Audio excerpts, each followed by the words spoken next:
When I was younger, I was one who indulged in music, parties, and various intoxicating substances that would enhance those experiences. I count myself among the many who allowed their hedonism to run wild with enthusiasm. It came then as no surprise that I found myself attending festivals with groups of friends who, at the time, shared the same reckless mindset as me. For the record, and I say this without pride, I am experienced in drug taking. While I don't particularly regret it, there was one experience that halted my drug use altogether. At the time, my fellow partygoers scoffed at this decision, since I didn't see any worth trying to explain to them what had happened. They would most likely have chalked it all up to a substance-induced hallucination. I've had such hallucinations in the past, which tend to be a result of sleep deprivation and frequent redosing. I can safely say none of them compared to the raw reality of this experience. It was the start of summer, and my friend Rachel had informed me that a group of them were heading to an EDM festival a couple states over. I'll refrain from divulging the location, as I feel I have already revealed too much by specifying my home country, but I was quick to take up the invitation. Hastily, I booked a ticket from the third batch release and began making preparations for the trip. It was a 3-day weekend festival, so tents and other supplies were required. Of course, I was readily prepared with all the required equipment, the festival most certainly not being my first. I'll spare you the long car journey to the location, but we could barely contain ourselves. With me were my buddies Chris, Robbie, and of course, Rachel. We hadn't been to this one before, and we vigorously discussed many topics, including how we were going to smuggle in our pills and powders. I myself opted to bring MDMA powder, often coined ecstasy when in pill form, and a few LSD blotters, planning to candy flip for the duration. I stuck to the ever-true ballsing method, which is exactly as it sounds, stuffing your baggies into your boxers before going through security. For people like us, the place was pretty much nirvana. It was set up in a rural area, bordering hilly woodland on one side. At least a dozen enormous festival tents were set up in a semicircular fashion, all playing EDM, but with different artists in the lineup. Paradise, at the time. The first day went by in a blur. I was quick to dose up on MDMA, which kept me dancing through 8 hours of bliss. I don't recommend redosing, but damn if it isn't hard to avoid when everyone around you is doing just that. Peer pressure at its finest. We joined with another group of like-minded individuals by the end of the day, and we decided we'd camp together. Robbie had the wonderful idea to have a campfire, but with the rules and regulations we'd have to go somewhere a little more removed. We decided to pack up our tents and move over into the woods that bordered the property.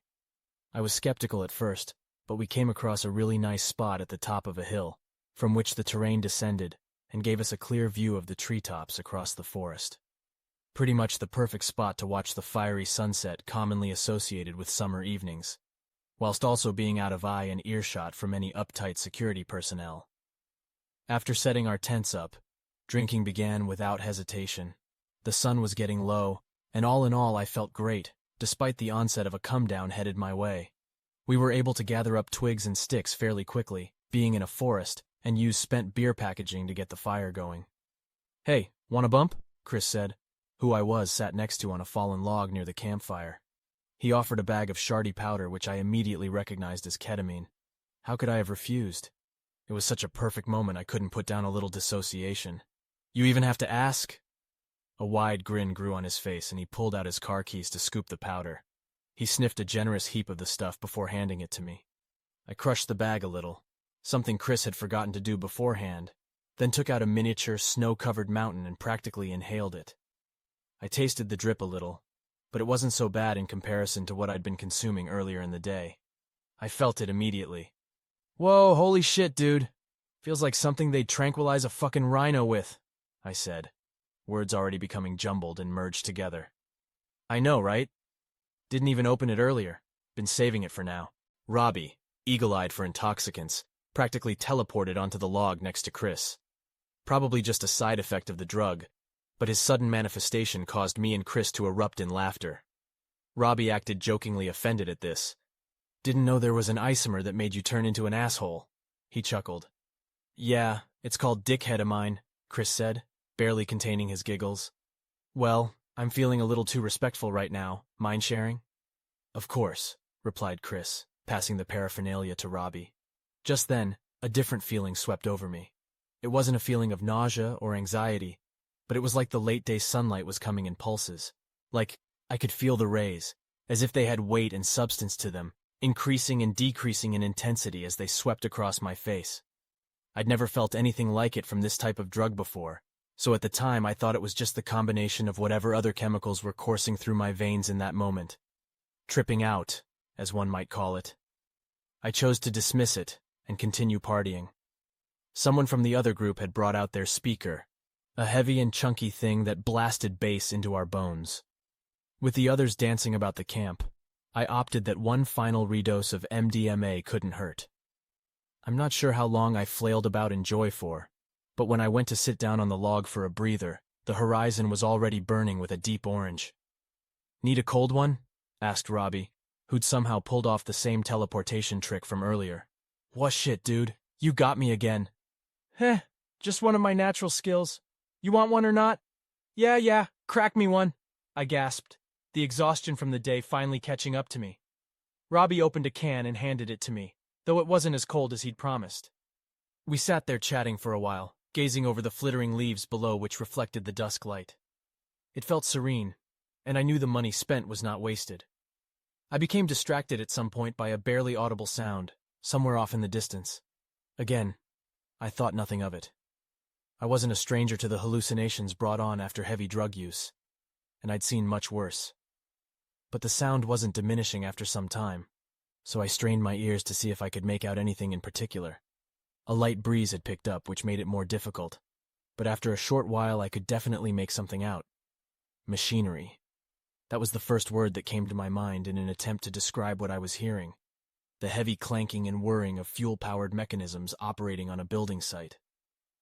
I didn't even notice Robbie's absence at this point until I looked over and saw there were only a few of us outside now, 2 making out messily, and Chris and Robbie still dancing. I sat and listened for a few minutes. I could swear that the sounds were getting closer, but they were still too distant to be certain. I checked the time, then became a little confused. 10 p.m. I glanced back up to the sky. The sun hadn't even touched the horizon yet, but the sky around had definitely grown darker, with stars becoming apparent. A thought rose in my mind. This shit has me tripping. This was absolutely true, but the whole situation just seemed wrong in some way. At that moment, I shifted my gaze downwards to see Rachel standing below on the slope of the hill, facing away from the camp. Squinting in confusion, I called out, "Hey Rach, that you? What are you doing down there?" There was no response, not even a flicker of movement to suggest she'd registered my call. I grew concerned, thinking she'd taken too much, and I heaved myself up off the log to go and help her back up the hill. Rachel was standing with the strangest posture. Her shoulders were slumped so low it was like they had been dislocated, and her head lolled backwards. I picked up the pace a bit, growing more worried at her condition, when in all my carelessness I caught my foot on a root protruding from the dirt. I tripped head over heels, almost comically, and rolled down to the bottom of the hill in a tumble of dust and twigs. Luckily, it wasn't too high or steep, but it was far enough that upon looking back up, the firelight was but a faint orange haze which leaked over the brim of the hill. I was too shaken to realize at first, but after observing my surroundings I could see that Rachel was nowhere to be found. Surely she wasn't so fucked up as to not notice the mess that I was rolling right past her. But then, where was she? No one stood above me on the slope, and I couldn't see anyone else around me. I realized then that this was one of those stupid come-down hallucinations. I was pissed, seeing my white trainers now coated in a fine layer of brown dust, along with the rest of my clothing. Still, even with the realization, I found little comfort sitting on my ass, alone, in a quickly darkening forest. I picked myself up off the ground and dusted my body down, but before turning to make my way back to camp, something caught my eye. The trees now blocked much of the sky, but the sun was still there, seemingly in the exact same place as earlier. From somewhere beyond the tree line above, there were these lines, reaching upward toward the sun. Very thin and barely visible, but they became more apparent the longer I stared. They moved in the most peculiar way, like hanging cables or tubes under the influence of gravity, swaying in curved arcs and terminating at the sun's edge. I wasn't so quick to credit this to some crazy visuals, however. I looked on in curiosity as more and more of these tubes began attaching themselves to the sun. The sun, which was brighter now? It was a dim orange previously, as sunsets tend to be, but now it looked more like it would during dawn, almost dazzlingly bright. I thought it had taken on a faint bluish hue, but with the drugs messing with my visual processing, I didn't dwell on that idea long. I willed myself to turn away and head back up the hill. My friends were probably worried with me gone, though they could equally have been completely unaware of my disappearance. I crawled back over the top to see only Chris and Robbie sitting near the dimming campfire. My knee fell on and snapped a twig, leading Chris to look over to the noise. He visibly jumped when he saw me, then fell back into confusion as he glanced between me and Robbie, waiting for someone to speak. "What?" I shouted over, unsure of what had them in such bewilderment. "Tell? Man, stop fucking around. I thought you were some homeless dude or something," said Chris, letting out a sigh of relief after understanding the situation. "What are you talking about? I went down there to get Rachel. Wait, where is Rachel?" "She went to bed like 20 minutes ago, and you turned in like an hour ago," said Robbie. "What? Robbie, I've been down in the forest for, I checked my watch. 12 a.m.? 2 hours? Chris and Robbie didn't reply, instead looking between each other with a tinge of fear. Without a word, Chris stood and walked over to my tent, which upon opening he found to be empty. "What the fuck? We both saw you go into your tent and zip it up," Chris exclaimed, worry evident in his tone. "Man, I think we're all just real fucked up," I laughed, dry of humor. They grunted in agreement, but I couldn't help but think of what Chris just said. Had they both hallucinated my likeness at the same time? "Hey, Tell, you all right? You're sweating buckets," asked Robbie, and he hurled a bottle of water in my direction. "You haven't forgotten about hydration, have you?" Now that he said it, I did feel strangely hot. I grabbed the bottle and downed it in a few seconds, before I stood back up and walked over to the communal log bench. We didn't talk much after that, but instead hit Robbie's bong a few times to calm the nerves.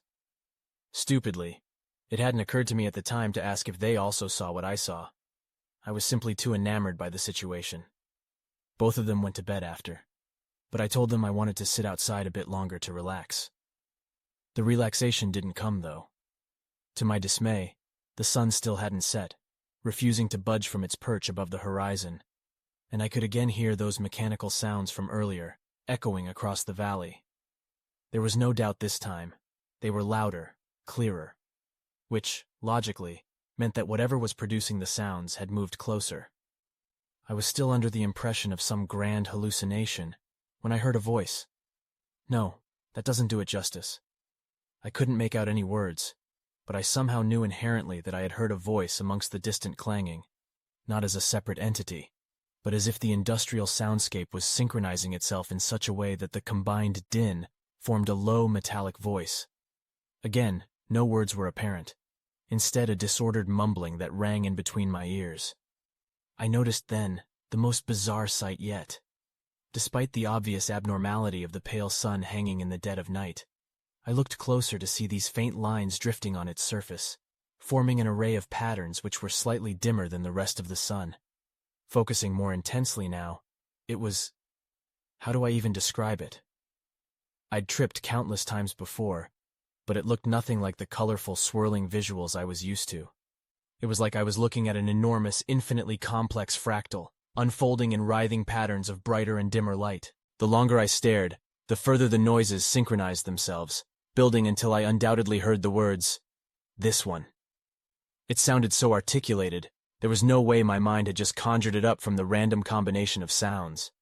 It came in waves, like an underlying tinnitus wavering in intensity in such a way as to form those exact words. The sky was now a black ocean dotted with its stars, heavily contrasting the intense, cold ball of light I saw before me. The heat was clearly noticeable now, as I found myself wiping sweat out of my eyes to continue looking. I made the decision to smoke some more weed and drink some more beer, in hopes I could knock myself out and go to sleep. This was all getting too weird, even for a partying vet like myself. I packed a bowl and took a long, slow draw. As much as I didn't want to look, my eyes were magnetized to the concerning sight before me. The squirming lines were wider now, and much, much dimmer, more of a dark gray than anything. I rushed to down a few beers, and halfway through my third, a loud clank made me jump and drop the can to the ground. Furrowing my brow as if to ask the world around me to just stop whatever it was doing, I looked up one last time to see the patterns had ceased all movement, and were now almost black, gaping. To my horror, they began to move again. No, the lines remained motionless, but the darkness within was writhing and started to fall. Swaths of tiny black shapes were pouring out of the sun right before my eyes, down into the trees below. At this point in my drug-induced delusion, my faith in the fact that this was a hallucination was dwindling. They kept pouring out, until I could see trees in the distance starting to shudder, leaves dancing about like a great stampede of something were shaking them. I didn't have the conviction to control myself anymore, and I started hyperventilating. The swaying treetops were getting closer, and a faint, horrible chittering noise became apparent, like how I imagined insects would sound if they were capable of laughter. The tree's movement must have been less than half a mile away now. I was paralyzed. Whether I was now in full-fledged delirium or not wasn't my concern at the time. My eyes did not seem to betray me otherwise. Whatever were moving through the trees below were moving fast, and within 20 seconds they were within full earshot. The sounds coming from the darkness became unbearable, like nails scraping my eardrums, and then, nothing. Movement ceased and silence fell. The fire still flickered dimly, preventing my eyes from adjusting to the swirling darkness weaving throughout the tree trunks downhill, and the crackling of the embers disturbed the thick, heavy silence permeating the camp. Suddenly, the sound of a twig snapping somewhere to my left broke my petrified state, and my head snapped to the direction it had come from. Rachel stood at the edge of the fire's illumination. No, calling that thing Rachel would be an insult to her very existence. It looked like something with no knowledge of human physiology had attempted to rebuild her using individual body parts, its limbs constantly shifting and readjusting themselves in a fluid manner like it was trying to correct itself. It took a step forwards, jolting me off of the log and onto my back. Rolling backwards, I pushed myself back off the ground, but it had not moved further. Instead, it opened its mouth, or mouths. I couldn't tell how many it had at one time, constantly splitting and merging, combining and creating new holes. I couldn't see anything inside, just darkness. It began emitting these vile clicking and ringing noises which rose and fell, never finding a tone to settle on, and just like the sounds before, they started to synchronize into something semi-coherent. Whatever this was didn't seem to be able to copy Rachel's voice. Still, I could not make out any clear words. Imagine someone who doesn't understand English hearing the language spoken. That is how I felt listening to this abomination, like an auditory stroke. It appeared to give up after another moment and went quiet. Its mouths instead began multiplying, growing and expanding over its skin like Swiss cheese, until nothing that resembled a human remained. My eyes grew painful trying to focus on whatever stood in my presence. Nothing in my vocabulary can accurately describe the being. I can't really even remember how it looked. As hard as I try, the form was just mentally incompatible. I can recall dark lines and shapes, both sharp and organic, shifting in certainly more than 3 dimensions. There looked to be something peering out from the spasmodic blackness, something like monochrome faces all overlapping, separate but at the same time as one. They gazed out at me with an expression of intense sorrow, lips parting as if to talk, yet any words were snuffed out by that incomprehensible void. After what felt like hours, but was probably seconds, it started to move again, and as it moved, it began to take on a new form. Skin, hair, nails, fabric, all slipping and sliding until the logo on my polo shirt became visible, emerging from underneath a dark fold. While this happened, movement stirred from the darkness below, countless shifting footsteps disturbing the forest floor. I wish I could describe further, and in more detail, but that was the breaking point for me. I dropped the still smoking pipe, spun around and ran in the opposite direction. I ran and ran onto the festival grounds, past a colorful sea of tents and drunk onlookers, before slipping on a cold puddle of someone's vomit and falling face first into the trash-littered ground. I awoke in a medical support tent at 11:30 a.m. Looking down at my arms, they appeared terribly sunburnt, and the sight caused the accompanying pain to flare up over my skin. I winced and looked around to absorb my surroundings. A staff member came over to me then, a kind-looking middle-aged man with a bottle of some sort of lotion and another of water. "Hey, kid, how you feeling? You got some terrible burns there? Forget your sunscreen?" he asked. Yeah, lost it somewhere yesterday," I lied. "You gotta be more careful with that, kid. You can get skin cancer from it, you know?" "Yeah, thank you. What's that bottle you have there?" "Oh, this? Just something to ease the skin. Trust me, you won't want to leave here without it." The burning that arose as I reached out for the bottle confirmed his statement. My skin was the color of a sunset and felt as hot as the sun itself. The thing is, I did put on sunscreen multiple times throughout the day, and I don't burn easily anyway. When we were at the camp, I felt absolutely fine. Well, before whatever happened that made me flee in terror. Chris and Robbie were waiting for me outside, faces carved with somber looks. They had with them all our things packed up, tents, leftover drinks, all of it. My heart dropped when they told me that they'd found Rachel's tent empty in the morning along with mine. A search team was called onto the site to scour the woods for any evidence of where she could have gone, but their efforts had thus far been fruitless, though I had a feeling they would not find even the slightest indication that she had ever been there, bar her tent and belongings. Robbie insisted on staying behind to help with the search while Chris and I made the journey home. The leather seats in Chris's car were a painful nuisance, sticking to my clammy, sunburnt skin at the slightest touch. I didn't have the energy to complain, though. We arrived back at my house and called Robbie with a dwindling hope which, for me, had already dried up completely. But of course, no news had surfaced. Rachel was never found.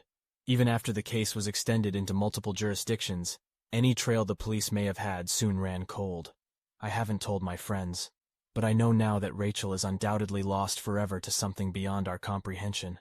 After all, how could they believe me, given our drug use that night? Grieving is one thing, but grieving knowing you can't tell the truth about what happened is a different beast altogether. While I was changing my clothes that day, I noticed something peculiar. My blue polo no longer held the embroidered brand logo on its left breast as it once had. I still shudder at the implications of what may have happened if I'd stuck around any longer to find out. I don't participate in that life anymore, really. I still see those friends, but on the craziest of nights, I never go further than drinking or smoking, usually not in combination. Probably for the best, anyway. Those words linger in my head, still. This one. Were they referring to me? I really don't have any rational explanation for what happened that night, what those beings were, their motives. Needless to say, the image of that pale sun unfolding is forever etched into my memory. All I can say now is that if the sun stops setting and hangs there like a glazed-over eye, don't stay to see it open up. Don't be brave or curious. Just get as far as you can from wherever you find yourself, or be taken somewhere our minds were never intended to witness.